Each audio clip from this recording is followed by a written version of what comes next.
పింఛం విప్పిన నెమలికి మల్లె తొలకరి జల్లుల మేఘం మల్లె అలజడి హృదయం మాడిన కూచిపూడి రంగుల దిద్దిన బొమ్మకు మల్లె కవితలు వద్దిన పుస్తకమల్లె సంతోషంలో ముద్దుగా ఈ అమ్మాడి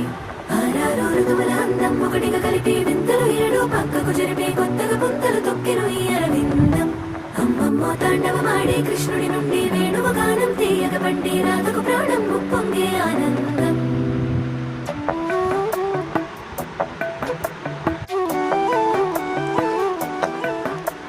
మధురము కదా ప్రతొక నడక నీతో కలిసేలా తరగని కథ మనదే కనుక మనసు మురిసినిలా ఒసురే